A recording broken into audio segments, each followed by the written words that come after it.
Hello बच्चों, क्या आप रेडी हो इको के फंडों के लिए? क्योंकि मैं तो फुल टू रेडी हूँ आप सबको इकोनॉमिक्स में 80 आउट ऑफ 80 दिलवाने के लिए। हाँ जी, सो आज हम लोग एक नया चैप्टर शुरू कर रहे हैं which is law of returns, that is returns to a factor and returns to a scale. And I really hope कि मेरे लेक्चर्स आपको काम आ रहे हो, एंड इफ आ रहे हैं then do let me know, do comment and let me know how I can help you more. Okay, चलिए शुरू करते हैं। देन आज का हमारा फर्स्ट क्वेश्चन आपके स्क्रीन पे ये रहा। चलिए, so with the help of a diagram state the behavior of MP when TP of a variable factor reaches maximum and TP of a variable factor falls। तो इधर हमसे क्या पूछा है कि हमें बताना है कि MP कैसे बिहेव करेगा। MP यानी मार्जिनल प्रोडक्ट, ठीक है, जब हमारा total product of variable factor maximum है, एंड दूसरा केस है जब total product of a variable factor गिर रहा है। तो अगर आपको याद होगा तो जो मार्जिनल प्रोडक्ट होता है it is change in the total product resulting from change as one more additional unit of variable factor is employed, right. तो जैसे हम एक वेरिएबल फैक्टर और एम्प्लॉय कर रहे हैं तो हमारे टोटल प्रोडक्ट में कितना चेंज आ रहा है वही हमारा मार्जिनल प्रोडक्ट होता है, ठीक है। एंड मार्जिनल प्रोडक्ट को slope of total product curve भी बोलते हैं। मार्जिनल प्रोडक्ट को slope of total product curve भी बोलते हैं। तो यू नो आपका जैसे टीपी चेंज हो रहा है, एमपी को देख के पता कर सकते हो कि आपका टीपी कैसे चेंज हो रहा है, ठीक है। सो ऐसे टाइप के क्वेश्चन के लिए ना इट्स ऑलवेज, ऐसे क्वेश्चन बोल भी दिया है कि डायग्राम बनाओ, but it is also recommended कि क्वेश्चन नहीं भी बोले ना तो आप डायग्राम बनाना भूलिएगा मत, ठीक है। तो चलिए सबसे पहले let's begin with diagram. So we will draw a two panel diagram, क्योंकि तुम लोग सीखे भी होगे टू पैनल डायग्राम के वे में, ठीक है। एक्स एक्सिस पे हम लोग units of labour and Y दोनों में अपन यही करेंगे। एक्स एक्सिस पे अपन यूनिट्स ऑफ लेबर या यूनिट्स ऑफ वेरिएबल फैक्टर भी तुम लिख सकते हो, ठीक है। अब ऊपर वाले पैनल में हम टोटल प्रोडक्ट प्लॉट करेंगे, नीचे वाले पैनल में हम मार्जिनल प्रोडक्ट प्लॉट करेंगे। सो जो हमारा टोटल प्रोडक्ट है वो क्या हो रहा है, वो ऐसे भर के मैक्सिमम हुआ फिर गिर गया, है ना। और एक सेकेंड ये रहा, ठीक है, टीपी मैक्स। और जहाँ टीपी मैक्स होता था वहाँ ही हम एक लाइन खींच देते थे नीचे, क्योंकि it would make us easier for us to draw marginal product, right. और जहाँ आपको याद है टीपी अपना स्लोप चेंज करता था, जहाँ टीपी अपना स्लोप चेंज करता था we use to name it as point of inflection. तो वो भी पार्ट आप मार्क कर देना, ठीक है, वो भी पार्ट आप मार्क कर देना। तो इधर L1 इधर L2 लेबर, L1 L2। अब हमारा जो मार्जिनल प्रोडक्ट है सो वो मैक्सिमम होता था, जिस पॉइंट पे टीपी स्लोप चेंज करता था उसको पॉइंट ऑफ इन्फ्लेक्शन बोलते थे। एंड उस पॉइंट ऑफ इन्फ्लेक्शन पे MP use to be the maximum and then MP use to fall, it use to be 0 and then negative, ठीक है। सो हमारा मार्जिनल प्रोडक्ट बढ़ा मैक्सिमम एंड देन हमारा marginal product घट के एक सेकेंड, देन हमारा मार्जिनल प्रोडक्ट गिर के ऐसा हो गया, ठीक है। सो यहाँ हमारा मार्जिनल प्रोडक्ट 0 है, यहाँ हमारा मार्जिनल प्रोडक्ट मैक्सिमम है। तो ऑलवेज जितना तुम नेम करोगे ना अपने डायग्राम को उतना अच्छा होगा। सो हर पॉइंट पे ना कोशिश क्या करो कि तुम नेमिंग्स अच्छे से करो, ठीक है। तो हमसे क्वेश्चन क्या पूछा था सबसे पहले, TP of a variable factor reaches maximum. तो हमारा वेरिएबल फैक्टर इज लेबर। तो जब टीपी मैक्सिमम है, देखो मार्जिनल प्रोडक्ट क्या है 0, ये लिखना है। और दूसरा जब टीपी गिर रहा है, when TP is falling, which you can see TP गिर रहा है, so when TP is falling marginal product का कर्व देखो वो नेगेटिव हो जा रहा है, राइट। सो बस ये लिखना है, बस थोड़ा अच्छे से हम फ्रेम करके लिखेंगे कि when total product of a variable factor reaches maximum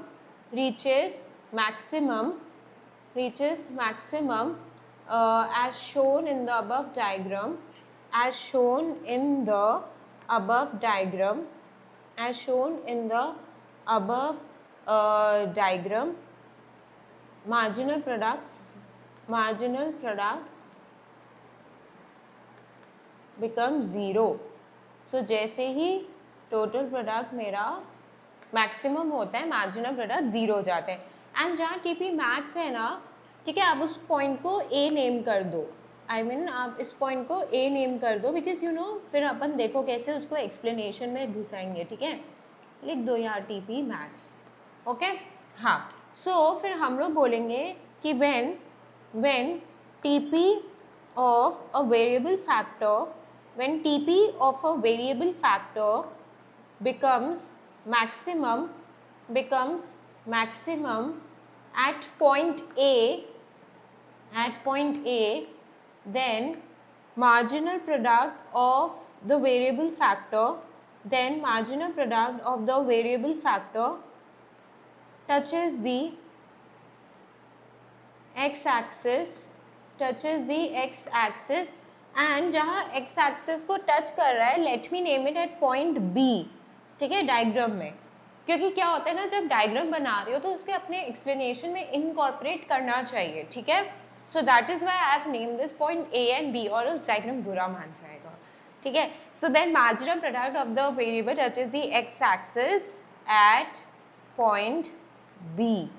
ठीक है, और इसको कौन सा स्टेज बोलते थे गाइस? इसको कौन सा स्टेज बोलते थे? This is the stage of what? Diminishing returns. तो थोड़ा पेपर में ना फ्लेक्स करने का लिख दो. तुमको पता है ये चीज़ तो तुम लिखो, it is a stage of diminishing returns. ठीक है, सो ये था हमारा पॉइंट 1. अब हमारा पॉइंट 2 क्या बोला है कि when total product of variable factor falls. वो मैं ना इधर राइट साइड में लिख देती हूँ. ठीक है, सो आप इधर लिख दो कि when total product of a variable factor falls, as shown in the above diagram,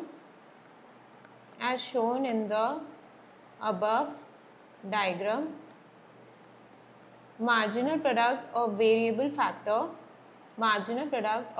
factor becomes negative. That is, when beyond OL2 units of labor is employed. ठीक है, that is when beyond OL2 units of labor is employed. इस stage को क्या बोलते हैं? This is known as, तो तुम लिख दो this is known as stage of negative returns. Yes, this is known as stage of negative returns. Clear? ठीक है, चलो अब हम लोग नेक्स्ट में जाते हैं. ठीक है, हमें पूछा है नेक्स्ट में differentiate between returns to a factor and returns to a scale. अब ये जो returns to a factor and returns to a scale है, ये इनफैक्ट बोर्ड एग्जाम्स में भी आ चुका है ये क्वेश्चन. सो जो रिटर्न्स टू अ फैक्टर था वो क्या बोलता था कि एक वेरिएबल फैक्टर के चेंज होने के वजह से जब कुछ फैक्टर्स फिक्स्ड है तो हमारा टोटल प्रोडक्ट किस हिसाब से चेंज हो रहा है. और रिटर्न्स टू अ स्केल क्या बोलता था कि जब सारे फैक्टर्स वेरिएबल है तो how is the total product changing. That was returns to a scale. अब और नेक्स्ट ये था कि रिटर्न्स टू अ फैक्टर जो होता है वो शॉर्ट रन में होता है, बिकॉज वहाँ ही कुछ फैक्टर्स फिक्स्ड होते हैं और कुछ वेरिएबल होते हैं.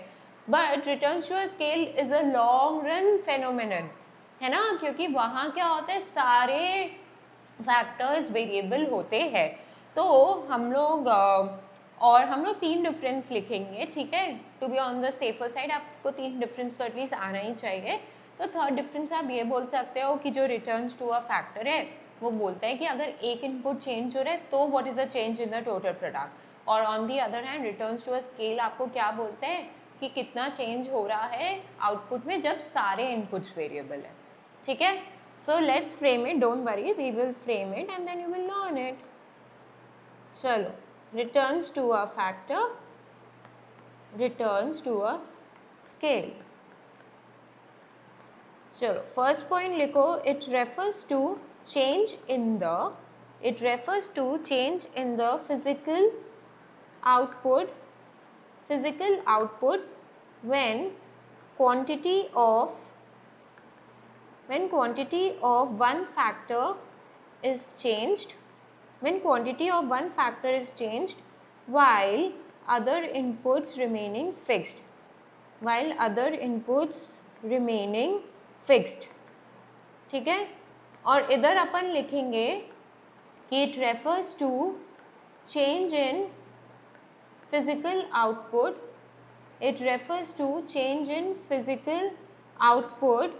when quantity of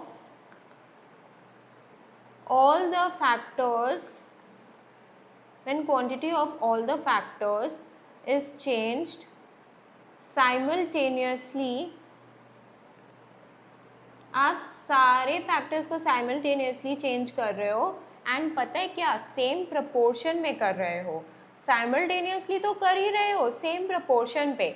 मतलब अगर हम लेबर को डबल कर रहे हैं तो हम कैपिटल को भी डबल कर रहे हैं. ठीक है, ऐसा सेम प्रपोर्शन में आप चेंज करते हो तो वो होता है, उसकी वजह से जो टोटल प्रोडक्ट में चेंजेस आते हैं उसको हम लोग रिटर्न्स टू अ स्केल बोलते हैं. ठीक है, फिर नेक्स्ट हम लोग लिखेंगे कि it is a short run phenomenon. ये एक शॉर्ट रन फेनोमेनन है. और ये हम बोलेंगे it is a long run phenomenon, और ये एक लॉन्ग रन फेनोमेनन है. ठीक है, थर्ड हम बोलेंगे it studies the effect of change in one input on the output. है ना, जब एक इनपुट चेंज हो रहा है तो क्या किस हिसाब से आउटपुट चेंज हो रहा है. और ये जो है it studies the effect of change in all inputs on output. ठीक है, सो ये रहा हमारा डिफरेंसेस, वेरी सिंपल डिफरेंसेस. ये आ गया तो बल्ले बल्ले. चलिए अब थर्ड हम लोग करते हैं. तो ये इस चैप्टर से मोस्टली बहुत रेयर चांसेस है कि तुमको ऐसा क्वेश्चन पूछेगा कि explain law of variable proportion with the help of a diagram including all the 3 stages and all. वो डायरेक्ट क्वेश्चन हो गया जो कि अपन उतना एक्सपेक्ट नहीं कर सकते टू बी ऑनेस्ट. तो आई फील कि तुमको रिलेशनशिप बेस्ड क्वेश्चंस इस बार पूछ सकते हैं. रिलेशनशिप बेस्ड कि AP MP का रिलेशन बताओ, या AP जब MP से ज़्यादा है तो AP कैसे बिहेव कर रहा है, ऐसे टाइप के क्वेश्चंस. या TP MP का रिलेशन बता दो. You can anticipate more of such question this year. Okay, चलिए थर्ड क्वेश्चन में से पूछ रहा है कि how does AP behave when MP is greater than AP and दूसरा MP is less than AP. सो अब ऐसे क्वेश्चन के लिए डायग्राम तो बिल्कुल ही ज़रूरी है. नो मैटर द क्वेश्चन में तुमको डायग्राम नहीं बोला है, but you have to draw. So if you guys remember, initially MP use to be greater than AP, right, and then MP equal to AP होता था, और फिर क्या होता था, MP AP से कम हो जाता था, है ना. सो पहले हम लोग ना ऐसे टाइप के क्वेश्चन के लिए डायग्राम बना लेंगे. ठीक है, हमेशा ऐसे टाइप के क्वेश्चन के लिए ना हम लोग पहले डायग्राम बनाएंगे, तो हमें भी रिलेशनशिप लिखने में आसानी होगा.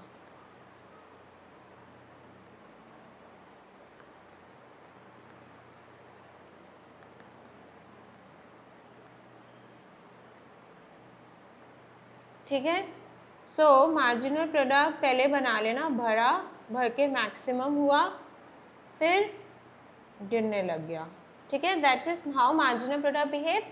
अभी एवरेज प्रोडक्ट इनिशियली भर के जहाँ MP इक्वल टू AP हो रहा है ना, वहाँ वो मैक्सिमम हो रहा है. ठीक है, वहाँ वो मैक्सिमम हो रहा है और उसके बाद वो गिरने लग गया.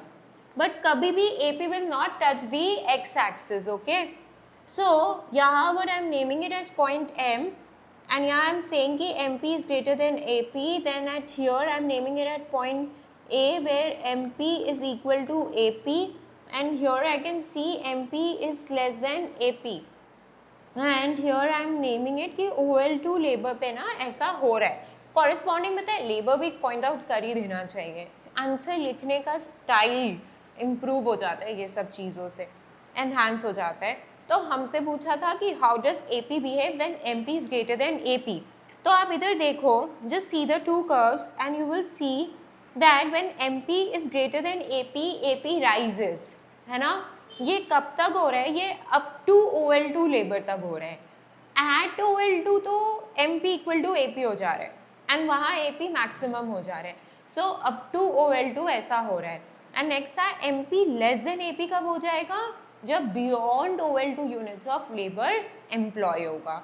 ठीक है, तो चलो यही लिखना है कि in the above diagram, in the above diagram when MP is greater than AP till MP that is till OL2 units of labor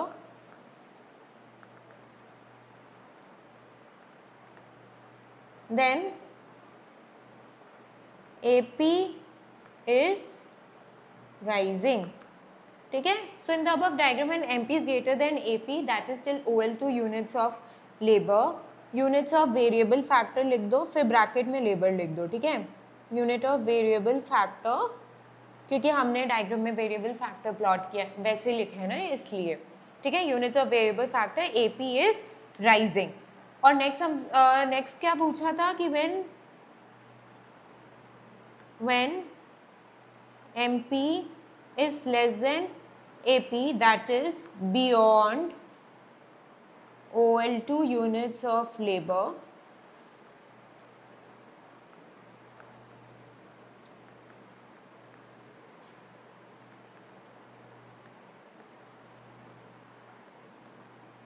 AP falls but never touches the x-axis.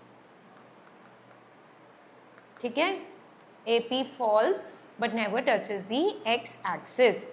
Okay, so ये था हमारा third question, simple था right. चलिए अब next question में move करते हैं। तो ये क्या पूछ रहा है कि how do TP, MP and AP behave under diminishing returns to a factor, briefly explain one reason behind the operation of this law. so ऐसा भी क्वेश्चन आ सकता है। ठीक है, सो याद है डिमिनिशिंग रिटर्न में क्या होता था, TP बढ़ता तो था but at a diminishing rate. ठीक है, and it use to reach maximum. Marginal product क्या होता था, it use to continuously fall and become zero. And AP क्या होता था, AP use to fall right but use to be positive. यही लिखना है और एक्सप्लेन करना है द रीज़न। तो डिमिनिशिंग रिटर्न का एक रीज़न उठा लेना। तुम लोग दो रीज़न सीखे और diminishing returns to a factor का 2 से 3, तो वही किसी एक रीज़न को इलैबोरेट कर देना। सो यहाँ क्या हो गया ना, उन्होंने stages of law of variable proportion से भी एक कवर कर लिया और रीजंस जो होता है, जो अगेन एक इम्पॉर्टेंट टॉपिक होता है, उससे भी उन्होंने एक क्वेश्चन उठा लिया right. So this is therefore a good choice, a good combination. So let's begin writing. Diagram बनाने का ज़रूरत नहीं है and also diagram would depend इसका मार्क्स के हिसाब से। बट डायग्राम अगर 4 मार्क्स है देन ऑफ कोर्स डायग्राम बनाना, बट अगर 4 मार्क्स नहीं है, it's like say for example 2 marks, then don't draw diagram क्योंकि नॉट रिक्वायर्ड। बट 4 मार्क्स हो तो ऑलवेज बेटर आप डायग्राम बना देना। ठीक है, हाँ मतलब रफली। So under diminishing returns to a factor, total product goes on increasing but at a diminishing rate,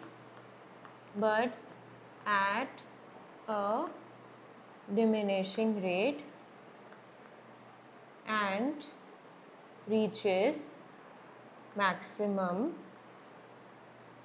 where stage 2 of law of variable proportion ends।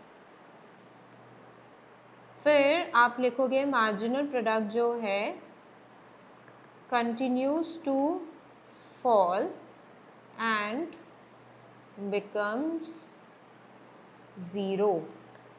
Don't write zero वैसे zero, ठीक है? Always write in words. Always write in words. And बात करते हैं average product. So average product के बारे में, average product starts falling from its maximum, but remains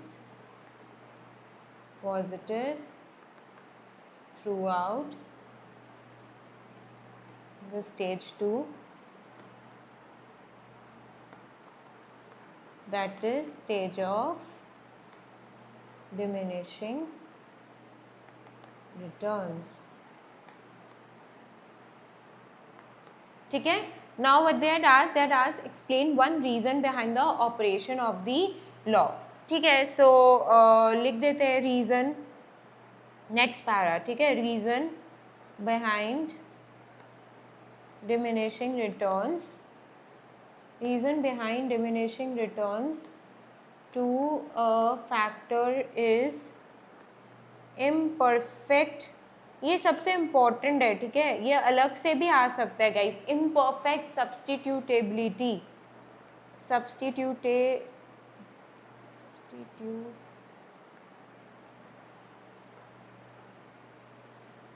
substitutability of factors of production. So ये मेन रीज़न है, that is imperfect substitutability of factors of production. Underline guys, underline this, ठीक है? फिर आपको explain करना होगा कि जो factors of production है, factors of production are imperfect substitutes, are imperfect substitutes of one another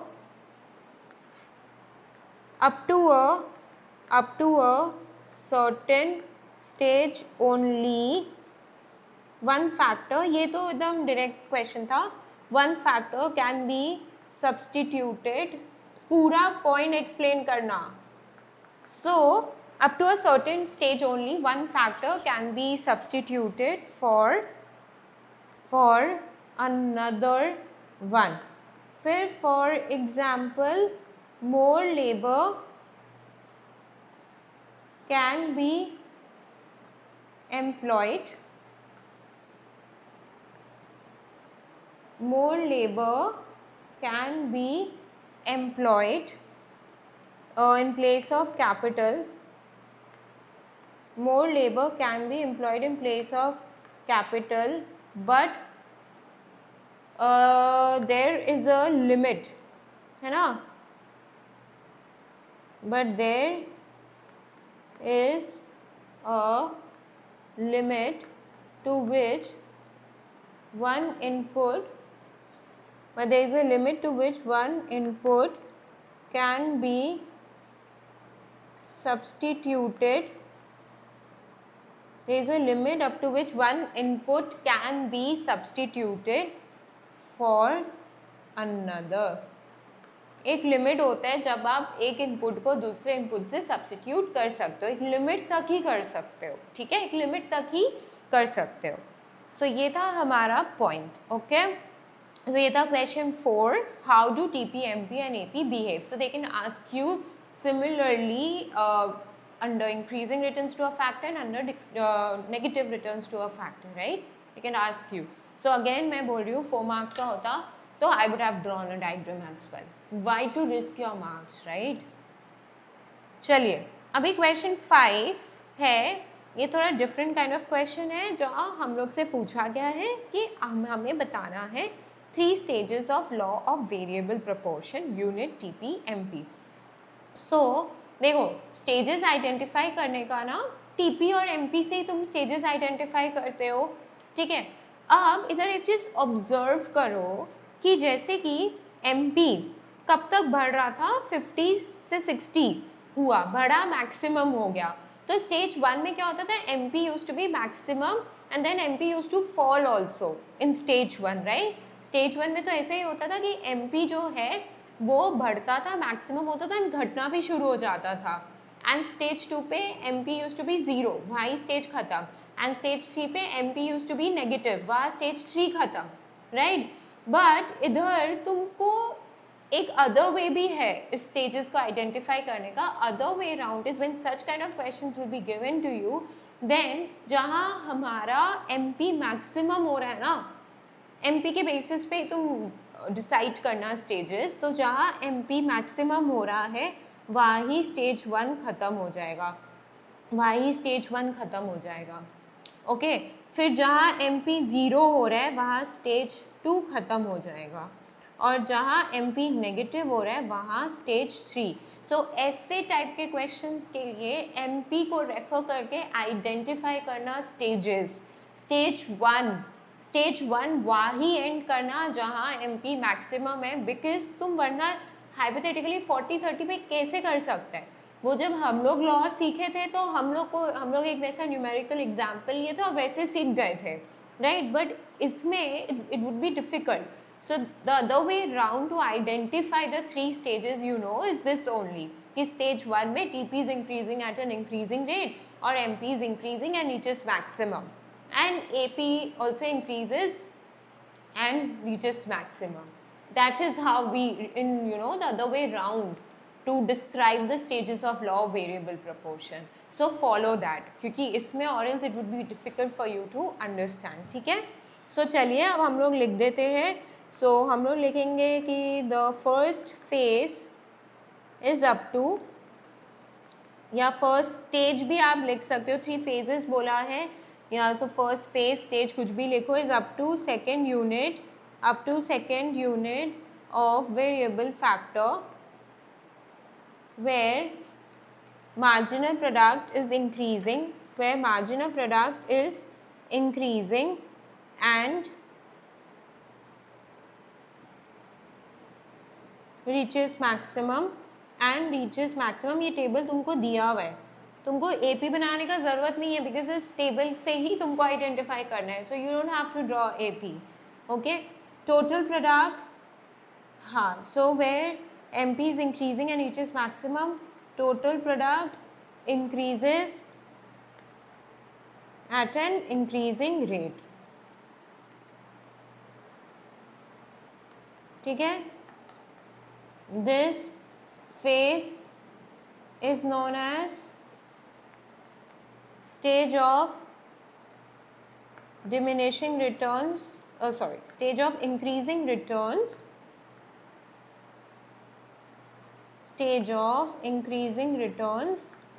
to a factor.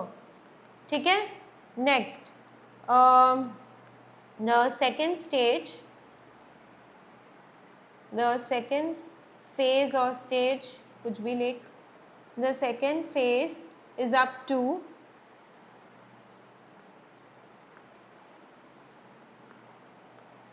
fifth units of variable factor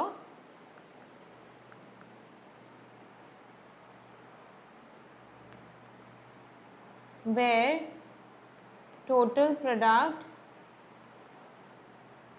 is maximum and marginal product is 0.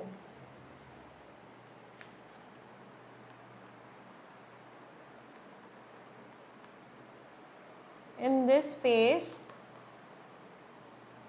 total product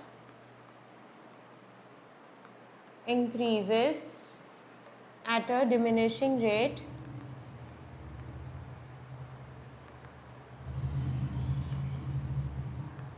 and reaches maximum.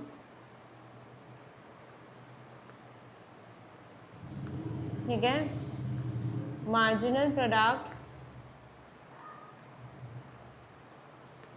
falls and becomes 0. ठीक है.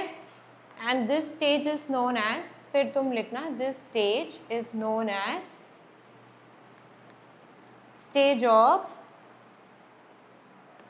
diminishing returns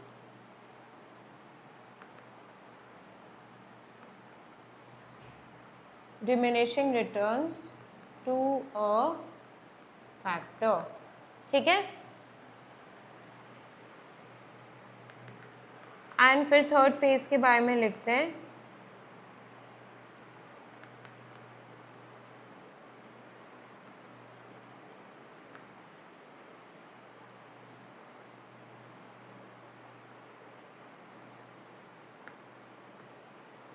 So the third phase starts when sixth unit of a variable factor, when sixth unit of a variable factor is employed. In this stage, total product falls. तो इस stage में क्या हो रहा है? Total product falls and marginal product becomes negative. Total product गिर रहा है, मार्जिनल प्रोडक्ट नेगेटिव हो गया। This stage is known as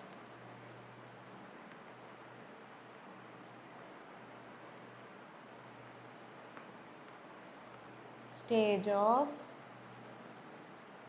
negative returns to a variable factor. Okay, yes, so ऐसा टाइप का also you can see in your board exam. Okay, so yeah, so guys ये छोटा सा chapter है, घुमा फिरा के वही स्टेजेस से क्वेश्चन आ सकता है, या रिलेशनशिप बेस्ड क्वेश्चन आ सकता है, या ज़्यादा से ज़्यादा ऐसे टेबल बेस्ड क्वेश्चन आ सकते हैं, राइट। छोटा सा चैप्टर है बट इम्पॉर्टेंट सा चैप्टर है ना। सो आई होप मैंने आप सबका पर्पस सॉल्व किया है, आप सबका एक्सपेक्टेशंस पे लिफ्ट किए हैं। I just hope that, and yeah, I'm grateful. Thank you for following me, thank you for following my guidances. It means a lot to me. Thank you so much, and continue watching, continue sharing with your friends if you're finding it useful. Okay, chalo, bye bye, take care, and see you in my next lecture.